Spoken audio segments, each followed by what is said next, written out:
One of the most popular videos on this channel is how I finally benched 315. And spoiler alert, I did it by basically benching more frequently and getting bigger, gaining weight.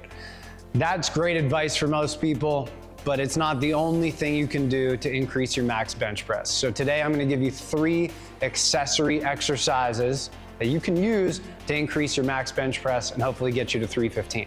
So why you use these exercises really depends on what your issue is and why you're not benching more. So the first exercise we're gonna touch on is called the Spoto Press.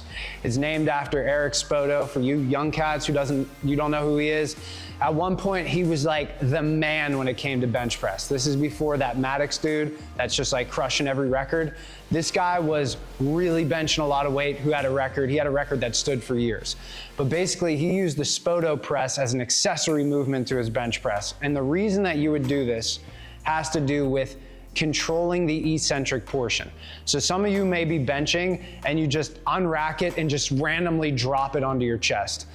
Okay, that may work for some people, like Mark Bell benches a ton of weight and he has a pretty fast eccentric. But for most people, when they don't control the eccentric, what I notice is that there's an inconsistent bar placement and that results in an inconsistent press. They're not pressing as much as they could. So let's say one day they max is 300, the next time they max it's 275. There's a lot of things that can contribute to this, but a big thing that I see that contributes to this is not controlling the eccentric and not having proper bar placement. So to do a Spoto press, what you want to do is line up like you would on a normal bench press.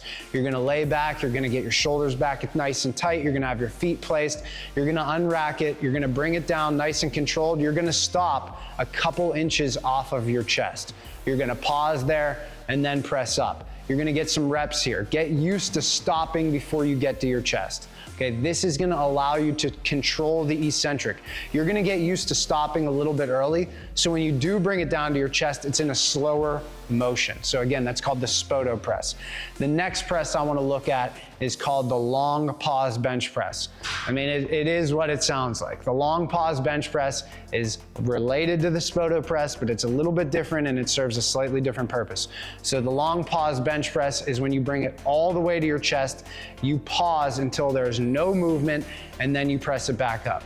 It has a lot of the benefits of the Spoto press, but it has the added benefit of not allowing you to basically just fling your entire body into the bench press. So when you bench, guys, like the whole reason you're doing it is to build your pressing musculature.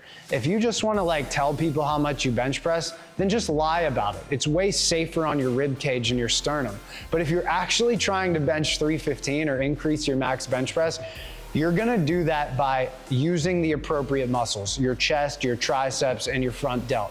You do that by keeping it under control, just like you would in a Spoto press, touching your chest, and then using the pressing musculature to press it up. So if you're somebody, let's say you have a nice slow eccentric, you don't need the Spoto press, but once you get to your chest, you're doing all types of crazy shit to get it off, your feet are kicking out like you're being crushed by a rock, your head's all over the place, then maybe what you need to do is lower the weight a little bit, do a long pause bench press, focus on the appropriate muscles that you're going to use for this, and then actually do it correctly. Long pause bench press, very simple. Lay back like you would with a normal bench press. Everything is the same, except when you get to your chest, you pause until there's no movement and you press up using the correct musculature. Your back's on the bench, your ass is on the bench, and your feet are flat on the ground. The last exercise I want to look at is the close grip bench press. Okay, this is a great accessory exercise for dudes or females that have a lot of bust, right? They have a lot of center mass.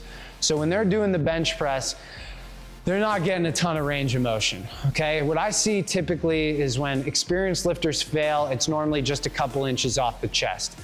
What I find with newbies is sometimes they'll fail at the lockout, but there is the rare case where I see guys that are experienced and still fail in the lockout. And these are dudes that have a ton of upper body mass and their range of motion is extremely short. So they're not really getting a solid stimulus on their pecs, their delts, and their triceps. It's more just like a partial range of motion. So to do the close grip bench press, you gotta just move your grip in. I like to grip about shoulder width. So if my arms are straight out in front of me, that's where I like to grab the bar. You don't have to do this super close shit, because think about it. You're not gonna be able to touch your chest here. It's gonna put a ton of pressure on your wrist, and you're not getting a good stretch on your pecs.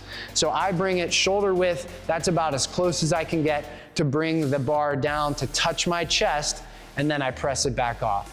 So the close grip bench press is great for guys that aren't really getting an adequate range of motion when it comes to a standard bench press. So let's recap. The first one is the Spoto press. I think guys that have a tough time controlling the eccentric, they should be doing the Spoto press. The next one's the long pause bench press. For people who have a tough time using the appropriate musculature to bench, the long pause bench press is for them. And then lastly, we're looking at the close grip bench press. And this is great for people who don't really get a good range of motion for the barbell bench press, but they want to get a good range of motion to build the musculature to increase their max.